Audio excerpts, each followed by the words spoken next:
Dobro jutro ekipa, evo ja sam napokon došao u Beograd i možda bi za početak trebao napraviti ono što svi dobro znamo, jedan kratki room tour. Isuse, koji hotel, koja soba. Prva stvar koju moram napraviti kad sam vidio ovaj savršeni krevet. 3, 4. Ajme. Ja ću nazvat recepciju i reći da me neće istjerati iz ove sobe nikad jer ja ovdje ostajem živit. Uglavnom, room tour. To svi volimo, ajmo. Ovo tu je najbolja moguća kombinacija. Krevet i televizija. Još samo fali, ne fali. Hrana. I ono najbolje od svega.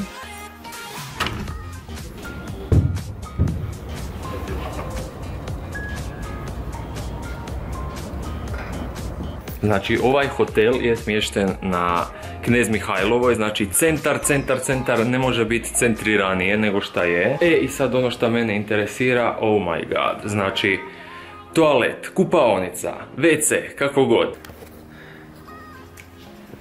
Ovo izgleda, bog piko, ovo je inače ogledalo mojih snova, a ovo tu je tuš kabina mojih snova. Sve mi se više čini da ću ja stvarno ostati u ovom hotelu živjeti do kraja života. Ko ulazi u tenisicama u tuš kabinu? Ja. Ko će se otuširati u odjeći? Ja ne. Ekipa, ja za danas imam puno stvari u planu, a prva je... još jednom skočiti na ovaj savršeni, mekani, udobni krevet. Ajme šta je dobro. Ajmo se ustati. Uglavnom ja sada idem pod tuš, idem se otuširati da se malo dobijem, da dođem k sebi od puta. A za vrijeme dok se ja tuširam, vi svakako kliknite u opis dole ispod videa, ostaviti ću jedan mali link vezano uz ovaj hotel u kojem sam smješten, tako da možete pogledati, samo ih nemojte kontaktirati i pitati kakav je Piko bio gost, jer... Također staviti ću link preko kojeg možete dobiti, mislim 10% popusta za smještaj. Čekirajte, a ja sad idem pod tuš. Evo me, friško istuširan, svjež, mirišljav i spreman za beogradsku avanturu. Jeste vi spremni? Krećemo. 3, 4, sad. Kažu da se po jutru dan poznaje. Ako je tako, onda ja želim da moj dan bude ultra sladak i ultra ukusan. Zato sam vas na Instagramu pitao gdje se u Beogradu može pojesti nešto savršeno slatko i svi ste rekli da je to Slatkoteka. Ja sam odmah kontaktirao cure u Slatkoteci, rekao nema da fali, želim vidjeti sve te savršene donate koje ljudi toliko hvale i želim to probati. Oh my god, actually, ja sam stigao.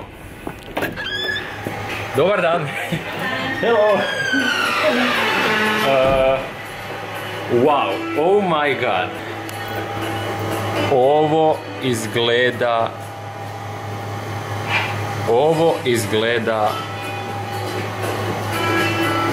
Wow. Ok, ja se sad ne mogu baš previše koncentrirati na priču, čim je slatko u pitanju. Vidimo se malo kasnije, za koju minutu. Evo mene nazad u hotel i ja jednostavno nemam riječi kojima bi ja vama opisao ono što sam doživio u Slatkoteci.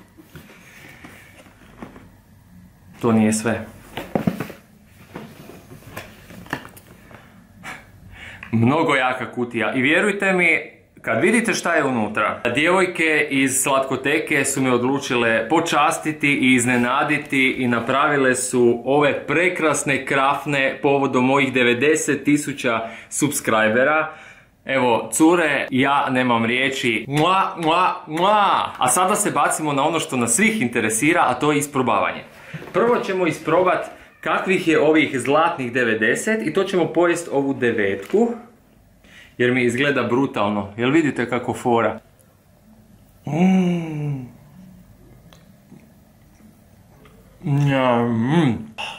Savršen početak dana. Zlatan dan. Ako nešto čujete u pozadini dječje glasove, to su fanovi koji su otkrili gdje sam se smjestio ovdje u Beogradu i sad mi baš i ne daju mira. Ali ajmo mi dalje sa isprobavanjem. Pogledajte ovo ljudi, vi ćete ostati šokirani. Wow. Ovo me jako interesira, donut koji se zove Duga, brutalno izgleda. Mljac, a da vidite tek kako miriši, ja bih vam dao da uzmete griz, ali ne možete. Zato ću ja, 3, 4 sad. Šta je ovo? Šta je ovo savršenstvo? A vidi ovu dugu. Joj, vidi ovo. To! Bravo! Pogodili ste. Slatko kiseli bombon. Duga. Savršeno paše s ovim. Ja ću uprdati cijeli hotel. Ovo je savršeno. Savršeno. Savršeno. Ono što me iduće jako interesira, to je ova zvijezda koja izgleda brutalno, znači brutalno. Ovo sam prvo odmah uočio.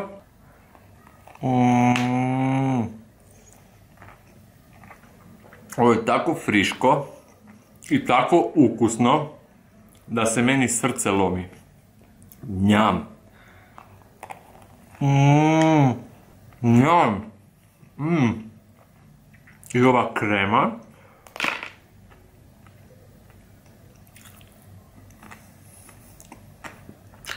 Karamela. Sljedeće što ćemo probat, mislim da se zove Twix. Neću uopće komentirati, znači toliko je lijep da bih se oženio, udao, pokrafnao s ovim. Moram uzeti svega malo, malo ovog svega. Ajmo probat. Ovo će biti usta ko u porniću. 3, 4, sad. Ajme meni. Nemojte gledati što sam prljavo ko usta. Ja naprosto uživam u ovome. Ovo je savršeno. Njom, njom, njom, njom, njom. Ostao je još jedan donut koji mi je iskreno nekako dizajnerski najljepši. Ne znam zašto, ali nadam se da se slažete sa mnom. Nekako mi je oduvijek za deserte ono trešnja navrh tog deserta bila...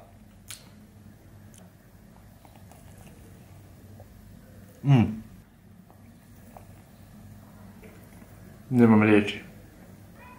Sve jedem i nekako da pojedem ovu trešnju koja izgleda tako fino. Još malo uzmem ove fine kreme.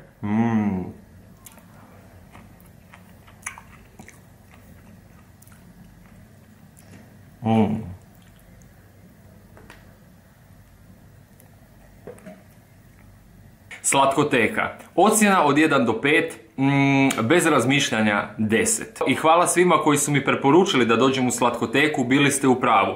Ovo je... I došlo je vrijeme za ručak. Odlučio sam se isprobati kakva je hrana u 3 šešira, znači to ste mi napisali da jednostavno moram isprobati. Ne smijem doći u Beograd ako ne probam jesti u 3 šešira, tako da idemo tamo.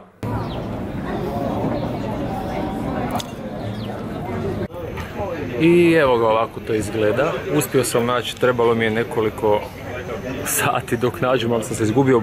I sada ostaje ono najbolje. Sada.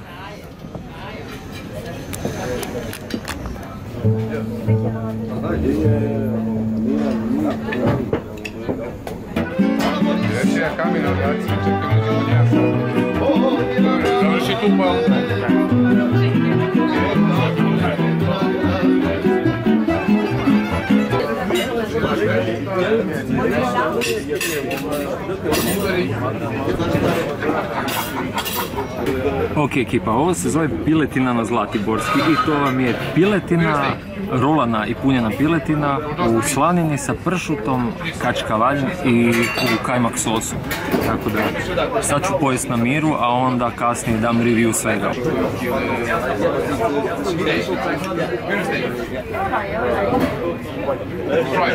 Znači što se tiče ove piletine na Zlatiborski, kao prva stvar, užasno neukusno, ali ne volim bacati hranu pa sam ju pojeo. Ovo sve drugo je ostalo neukusno. Ocjena od 1 do 5, čista jedinica. Idemo to pokušati ispraviti sa desertom. I to ću uzeti, sad ćete vidjeti što piše da se mora isprobati.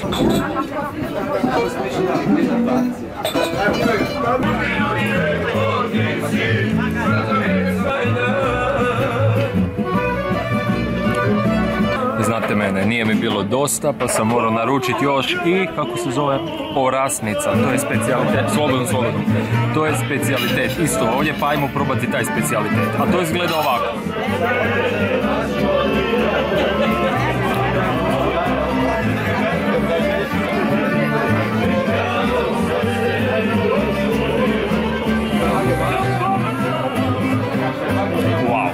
Upravo je liku ispao ćevap, ali ću vam kasnije pričati o čemu je riječ. I zasrao mi je majicu. Jedva čekam iskomentirati. A sada, nešto pozitivno.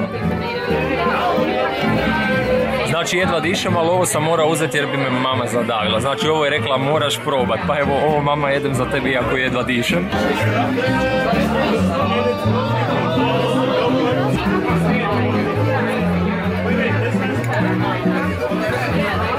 Ajme meni. Di da počnem? Znači, inače su Srbi poznati po ljubaznosti, po prijatnosti i sad sam se neugodno iznenadio jer me dočekao jedan ćelavi gospodin, kasnije sam doznao da je to stariji gospodin, da je to voditelj, sad ne znam da li voditelj smjene ili voditelj 3 šešira restorana, uglavnom. Rekao mi je da se slobodno sjednem gdje želim, a kad sam se išao sjest za stol za 4, rekao mi je ne možete tu sjediti. Ja govorim, rekli ste mi da sjednem bilo gdje. Pa da, dobro, ja se odlučim, pitam mogu sjesti tamo jer mi odgovara svjetlo, snimao bi, a ne možete tamo. Pa govorim, pa di mogu? Govorio, evo možete tu sjesti. I pokaže mi neki stol na sredini za 2, ajde, rekao, dobro, pogledam, svjetlo mi odgovara, dobro će se vidjeti hrana, rekao, ajde, tu ću sjesti, super. Sjednem se i on dovuče onaj radijator, onu peć, znate ono šta vatra plamsa iz ono kao iz maja. I ja mu kažem, možete molim vas ako nije problem pomaknuti, pošto me prejako grije, vruće je, znojim se. A on govori, trebali ste se sjesti negdje drugdje. Di sam se trebao sjesti? I onda dolazi drugi dio. Znači, dođe jedan konobar, ja kažem, mogu naručiti, jer sam pogledao već meni. On kaže, evo sad će doći kolega. Dođe drugi konobar, ja govorim mogu naručiti, kaže on, evo sad će doći kolega. Rekao, koliko ima tih kolega? I dođe taj ćelavi koji je očito voditelj, kasnije sam doznao, ja pitam, jel mogu naručiti? Da, sad će vam doći neko od konobara. I nakon 20-25 minuta napokon sam došao i ja na red. I naručio sam si nekakvu rolanu piletinu, inače obožavam piletinu. Sveukupna ocjena restorana, možda sam fulao s tom piletinom, iako nikad s piletinom ne fulam. Deserti su popravili sve i ljubaznost ovog zadnjeg konobara je podigla to sve malo na viši level. Što se tiče ovih drugih i ovog voditelja ćelavog, njima bi svima iskreno dao otkaz, prvenstveno zato jer imaju 5 brojeva veća odijela, izgledaju kao da nose haljine, nekulturni su, jako su nepristupačni, čak su i bezobrazni. Taj ćelavi, by the way, Isuse, taj ćelavi, imam dokaz, pao mu je ćevap kad je nosio nekome ćevap, pao mu je ćevap meni po leđima, usrao mi je majicu i vjerujem da je kasnije taj ćevap koji je podignuo spoda stavio nekome u jelo, to sam 100% siguran. Plus, srušio mi je kameru koja me snimala na stolu, bila je na stalku, udario je u kameru, niti se ispričao ni ništa. Znači, taj ćelavi voditelj, ja bi mu dao otkaz ovako, u sekundi bi on letio meni. I sada završna ocjena, 3,5. Definitivno nije najbolji restoran u Beogradu, a sada ću se malo odmoriti i onda mislim da idem na picu jer nekako mi se jede pizza, da vidim kakve su pice tu u Beogradu. Čovjek bi se zapitao da li sam ja normalna osoba kad mogu toliko pojesti. A ja ću dati odgovor tom čovjeku koji se to pita.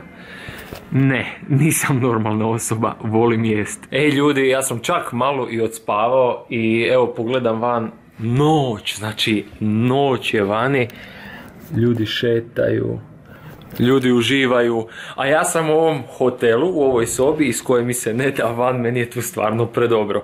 Sada ovako, Pazite sad ovo. Netko od vas mi je rekao da moram isprobat picu iz pizzerije Karibik. Tako da ja sam sada online napravio narudžbu i složio sam sam sebi picu. Znači oni imaju jedno pravilo. Ako pizza ne stigne za 29 minuta ne morate platiti picu. Daj Bože da zakasne. Ali to nije sve. Poslije pice mislim da će mi se jest sladoled. Šta kažete na to? A i to ste mi savjetovali. Kamo da idem? Stigla je pizza! Pazite sad ovo, 3, 4... Da, dobro vidite. Pizza srce, Isuse, ej. Ovo, kad sam vidio da ovo postoji, rekao sam to moram naručit. Ma 3 šešira se mogu sakrit, može biti 10 šešira kad ova jedna pizza, Nisu ju narezali jer bilo bi šteta uništiti ovo prekrasno srce, pizza srce, samo da mi ne padne. Tako da ću ja držati cijelo srce i napraviti taj prvi griz. Masna je jako. Ova pizza je jako masna, baš jako. Tu u Srbiji sam primijetio da je hrana baš jako masna. Jako. Pizza je bila fina, jedino ovaj dio mi baš se ne sviđa, taj nekakav pršut, iako pršut je nešto drugačiji, barem ja znam da pršut je drugačiji, ovo je kao ona kuhana šunka, tako da to sam maknuo jer mi se ne sviđa, to mi nije dobro, ali pizza sama po sebi, pojeo sam ju, šta da kažem, nema više. A sada, za par minuta, idem na sladoled, jednostavno moram probati taj sladoled koji ste rekli da je najbolji u Beogradu. Moram ga probati i gotovo.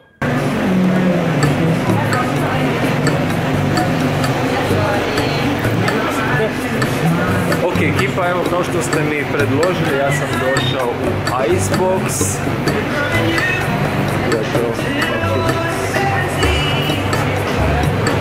I tu su jako simpatične djevojke. I sramežljive neke. Sad si sam slažem, jel tako? Uglavnom idem sam sebi složiti neki sladoled. Odnosno ovo je frozen jogurt, samo da znate, pogledajte ovo.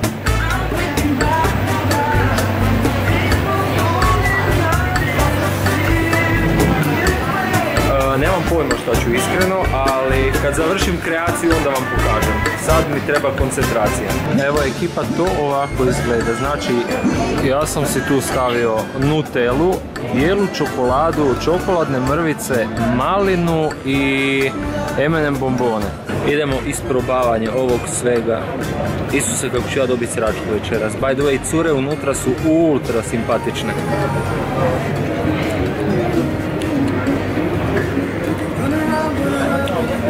Ovo je super. Ovo je ekstra. Ali stvarno ekstra. Isuse, koliko sam ja toga pojeo danas. Uglavnom, javim se kasnije iz sobe, idem uživati u ovom desertu. Evo ljudi, ja se javljam iz Hrvatske. Znači, jučer nakon onog sladoleda vratio sam se u hotel, stavio punit kameru i zaspao. Valjda su kalorije napravile svoje, ubile me. A kad sam se probudio, već je bilo vrijeme da se pakiram. Znači, rano sam krenuo iz Beograda natrag za Hrvatsku. I evo me, moram u Hrvatskoj snimati odjavu. I sada moje stručno mišljenje. Znači, ono što bih svakome preporučio kada posjeti Beograd je svakako hotel u kojem sam odsio, Maison Royal, nalazi se u centru, uredan, čist, mirišljav, a kreveti, znači ja ne znam da li sam ikad u životu tako dobro spavao. Druga stvar koju bih preporučio je slatkoteka. Ti donaci, to je nešto vanzemaljsko. Nikad nisam jeo ukusnije donace. Svaka čast, fenomenalno, svakako preporučam. Ono što ne bih preporučio je restoran Tri šešira. Mislim, vi naravno možete probati, otiđite tamo, isprobajte hranu. Mišljenja se razlikuju, moje je takvo da više nikad neću otići tamo, a vi se uvjerite sami, otiđite i vidite, možda se vama sviđa, ali ja znam da moja noga tamo više kročiti neće. Što se tiče Karibik pice, Fina je, možda malo premasna pizza, ništa bolja od nekih drugih, tako da kad opet odem u Beograd sigurno neću tamo naručiti jer me nije baš oduševila. I što se tiče ovog Icebox sladoleda, sladolede nisam probao, htio sam isprobati nešto novo, pošto su mi cure preporučile taj frozen jogurt, smrznuti jogurt. Fora je drugačiji okus, onako jogurtast, jer uostalom i je jogurt. Super je, ali da bih opet jeo tamo baš i ne bih. Tako da moje preporuke su svakako hotel i slatkoteka. To je to što se tiče ovog videa, svakako nabacite like, pretplatite se na moj kanal ako još niste i zapratite me na mom Instagram profilu. I vidimo se uskoro u nekom novom videu. Pozdrav, bok!